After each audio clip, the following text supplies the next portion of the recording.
Hello, I'm Kevin Kelly, Senior Maverick at Wired, and I want to continue a conversation that Chris Anderson kind of began this morning when he talked about the long-term trends in what we see in the internet. Chris mentioned three, which was this move to video, which we heard more about, move to mobile, and the move to the cloud. I want to take the same kind of ideas but slice them slightly differently.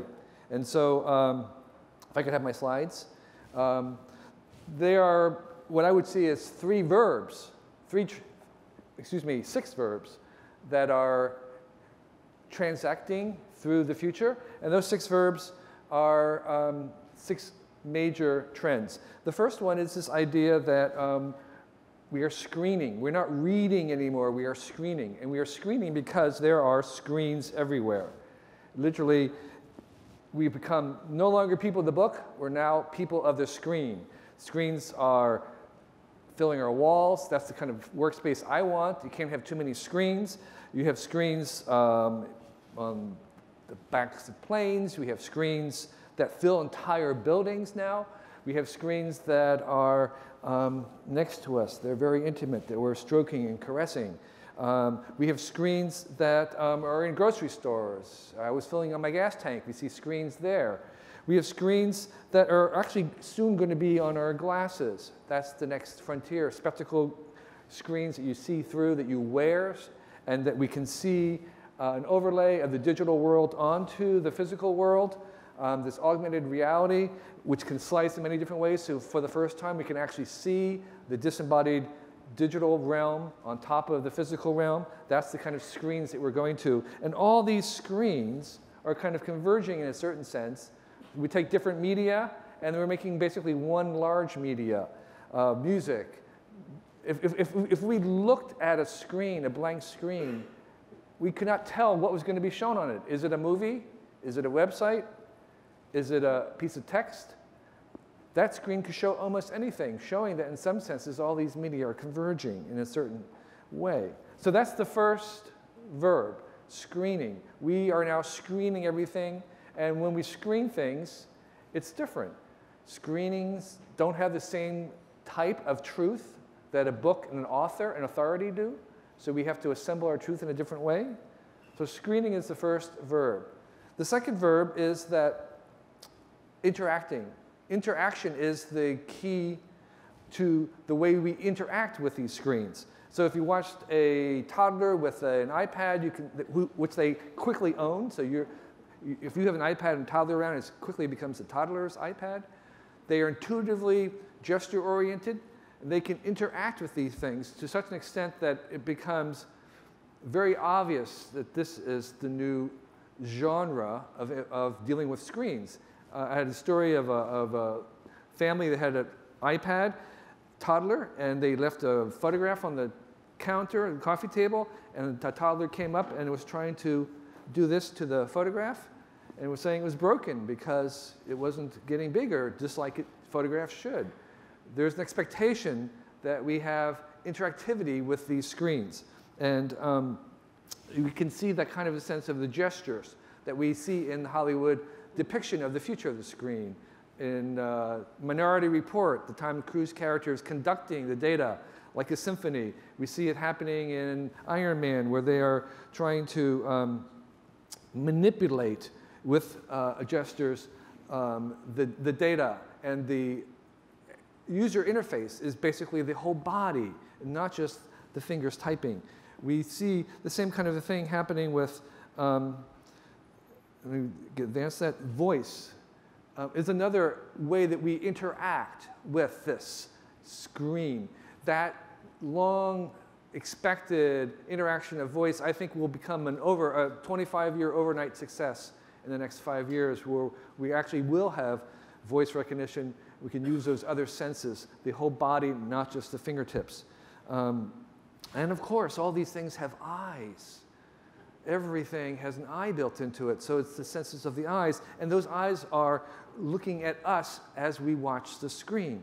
Okay, so it goes two ways. It's a screen that we're looking into while it looks out, and we have things built into a camera, a laptop or a phone that's watching us watch it. And it can track our eyes. It can show where we are giving it attention. That's a heat map showing the average attention given to a website. The more read it is, the more attention it is. And that means that the text or the film or the website itself can adapt to how we're using it. So if we're having trouble understanding part of it, it can go deeper. It can recognize our mood, whether we're paying attention, whether we're distracted, whether we're happy or angry. And we have the sense in which the content itself can adapt to what we are watching or screening. So we have this sense in which the interactivity is a primary function of this world that we're headed into. So that's, you might think of this as a two-way mirror, or two-way window, where while we watch out, it's also watching in. The third verb that's going through this internet as we move forward is the verb of sharing. That is the primary verb of this world. The web was built on sharing, and it will continue to go in that direction. So we've heard the terms of the cloud. That's what the cloud is. It's a way to share the resources that we're creating. It's to share everything, not just the computers, but the data and the content as well. So on the cloud issue, the question we have is it one cloud or many clouds? And that's something that's still being resolved. Is it private clouds or public clouds? Is it a single, humongous global cloud, or is it an Amazon cloud and a Google cloud? We don't know that. I suspect in the end it will be one cloud, but for the short term, there may be multiple clouds. And the issue of being the intercloud, the cloud of all clouds, will come up at some point. One of the things we know about clouds is they have network effects. And that is that you heard earlier talking about why networks are so good. The reason why networks are so good is because a large network is mathematically far more valuable than a series of small networks, because the value of a network goes up by the square of the number of members. And so a network that has 1,000 is far greater than 2 networks of 500. And so that's why networks are so powerful, is because they have this mathematical scaling property. And so what we want is we want to make as big a network as possible, to take small networks and bring them together. And things like Groupon and others where we share, making networks of sharing is just the beginning. Everything that we know about can be shared. And this is a list of things that people said would not be shared, but it turns out that we are sharing them. We're sharing them because we can. So we're sharing friends, we're sharing our location, we're sharing our investments, we're sharing our health records, we're sharing our memories. And I suspect that in a certain sense, that anything that can be shared will be shared. That's where we're going. In a certain sense, if you think about how much can we share, I think we're just at the beginning of that. I'm involved with a group called the Quantified Self, and these are obsessive people who are quantifying, measuring, self-monitoring all kinds of aspects, from their sleep, to their diets, to their location, to their health parameters, blood pressure, oxygenation levels, all these kinds of things. And they're doing that because they find that this is a way of self-knowledge. But of course, in the course of that, they're generating huge amounts of data that have to be understood. And it's not just that sharing, it's every, and oh, by the way, if you share that information, your health records and stuff, your own quantified self, it becomes more valuable. And that's what we're discovering. Doing it for yourself is one thing, but then you do it and then you share it, it makes it 10 times more valuable. You can determine whether you're within the range of others. You can actually use it as a way to bring value to your own measurements, because oftentimes we don't know what sort of normal is until everybody does it. On the meter of where we are, we've just begun to share things. And so the next 10 years is going to be more of this as we find more things to share, more ways to share them, more ways to understand what we're sharing. And I think we're just at the beginning. So that's Another way of understanding this is that we're also going to have issues about sharing that come from this. And the central issue, of course, is privacy and the related issues of personal spheres that comes from trying to share everything. And I have two metaphors I'd like to introduce about sharing and privacy. And one is that we have to understand that privacy and transparency are very related. And I think there's actually kind of best understood as a slider, that what I want is I want people to treat me as an individual. But in order to do that, they have to know about me. I have to reveal myself to them. And so if I am revealing myself to them, people can treat me as an individual.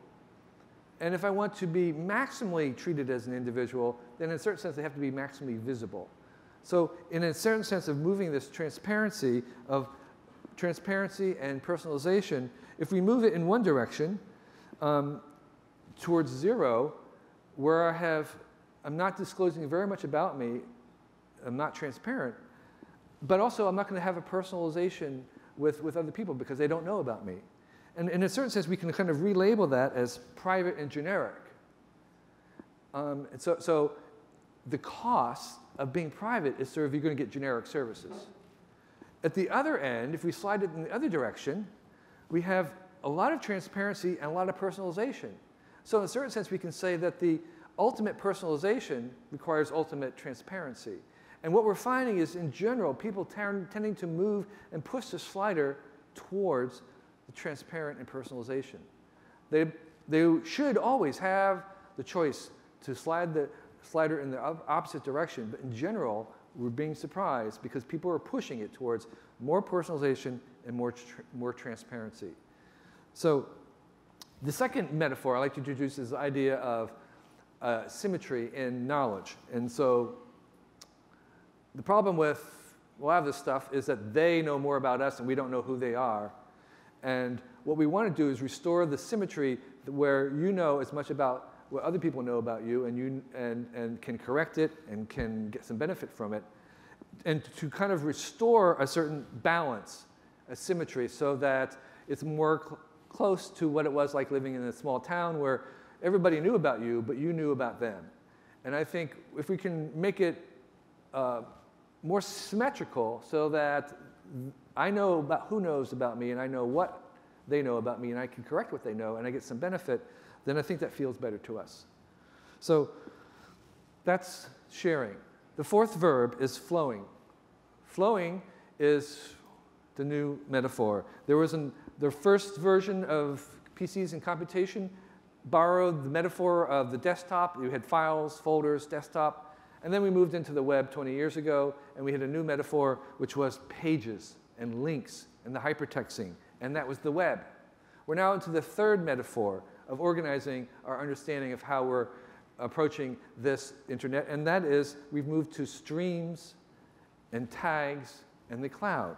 And so everything is, in a certain sense, in real time as we make a stream of data in our own lives as a quantified self as we life log, as we create a Twitter stream, as we create a RSS feed, as we create a Facebook wall, as we create Netflix streaming. All these things are streaming in real time. They have no past, they have no future, they're just kind of a line going through.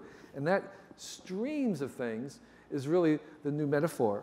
And we've gone from pages to streams, we've gone from the PC to the cloud, we've gone from today to real time, now. We've moved from the personal me to the we of sharing, and the unit was a page or an item, and now it's data. And so a lot of the stuff that's flowing are streams and flows of data. And these streams of individuals meet together, and where they meet, that's an interaction, exchange, an event. And a media is, in some senses, a collection of all these streams. It's not really a unit, a fixed monumental artifact. It's a bundle of streams going through, different people's streams that are bundled together. And it's not, of course, just people generating these streams. These streams of data are coming from everything that we make because we're putting a little chip of intelligence in everything, sending off little streams wirelessly. And it's all these streams together that is actually forming the new media. It's actually the new platform. It's not just people, it's actually all these location devices, sensors, all creating streams of data. So it's everything, and of course it's everywhere that we're aware of, becoming more so, and of course it's always on. And that's the other element of this new media, this new internet, is that it's always on. So if it's not in real time, it doesn't count. That's one of the lessons we take from this. Streams have to be in real time. We have a shift to the real-time web. That's the fourth. The fifth verb is accessing.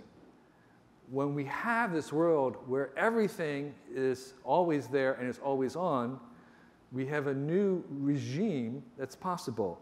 We have this idea that we can have access to things. We can rent the movie. We can rent or have access to the music. Spotify, you heard about Sean Parker's Spotify. The Amazon, even the physical world, we can do zip cars and rentals if they're always there and always on. And that shift is a huge shift because it's moving us from ownership to access.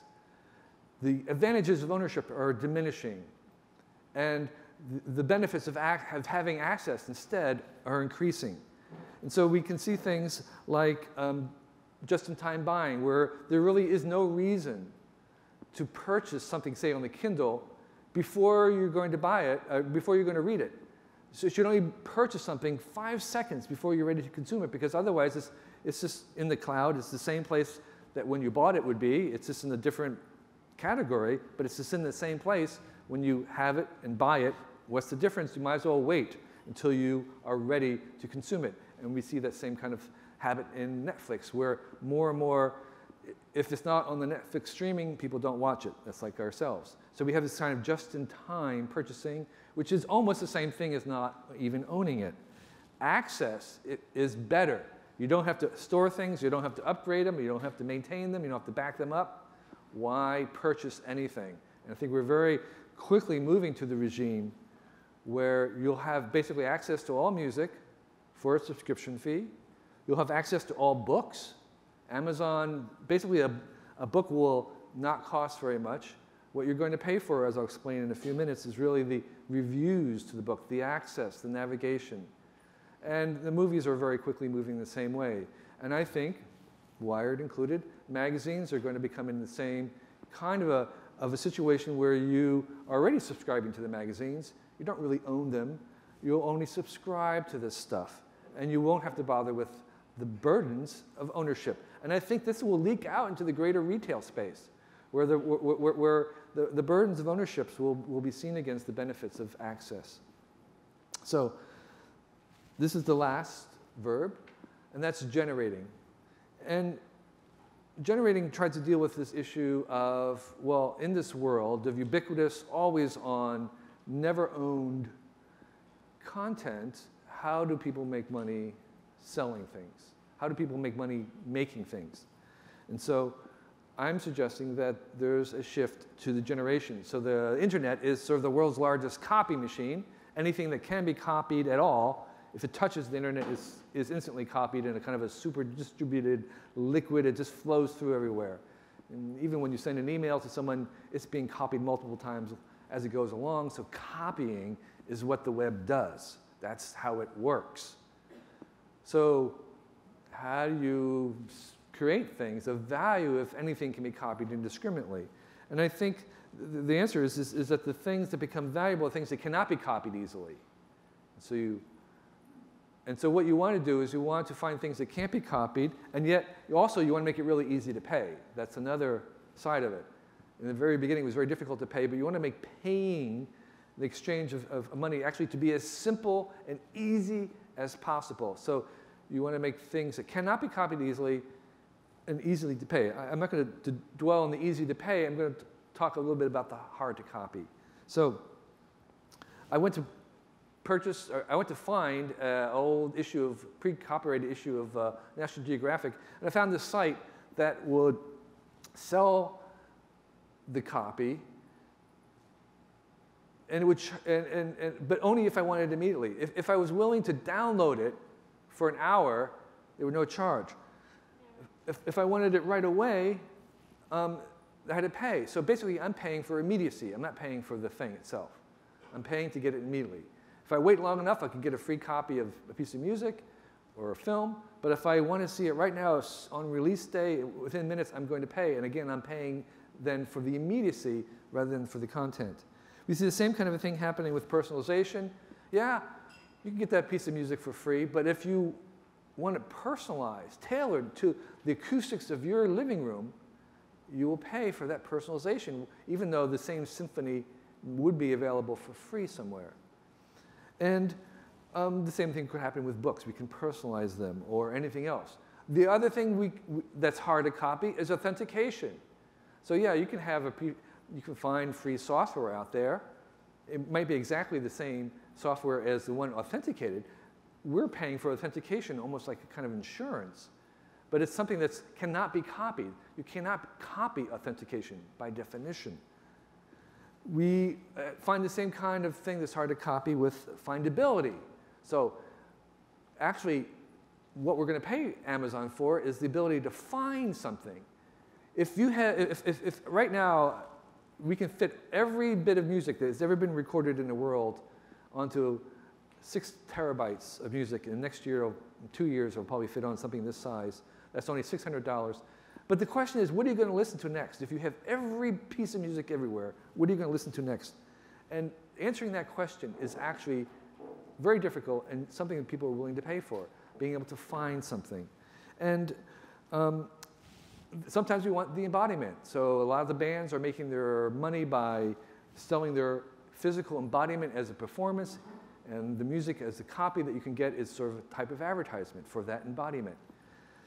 And there's another one where understanding what you get is really valuable. So the old saw in the software industry was software is free, but the manual is $1,000. Understanding how it works is something that is worth paying for. And so accessibility, as I described earlier, is another way. Having access to it is valuable, even though all the time, in real time when you want it, that is more valuable oftentimes than just getting it for free. And the last one is patronage, where people actually want to have some kind of contact with the creator and are willing to pay as a way to make a connection with the author. So these are all generatives. They can be copied, they have to be generated in the context of the experience of exchange. And because of that, they are valuable in this new economy. They are the real drivers of value. So I call them generatives because they have to be generated in context with an exchange in the context. And I think they are part of this movement to wherever attention is flowing, money is going to follow. So let me just wrap up the 6 verbs. The first is screening. So everything is moving to screen. Screening is a verb that we understand. Interacting, if it's not interacting, it doesn't work. Interaction is what drives our screening abilities. Everything has to interact. Sharing is the main verb, and we've just begun to share. Everything that can be shared will be shared. Flows and streams instead of pages or desktops. Everything is streams and flows. Accessing is more important than ownership. And finally, generatives as a way, things that cannot be copied, that are hard to copy as a fundamental economic unit. So I think those are, the 6 main ways of slicing what's happening alongside in the mobile and the video and the cloud. And whatever it is, we know that you're not late, okay? We've just started this, we're just at the beginning. So thanks for your attention.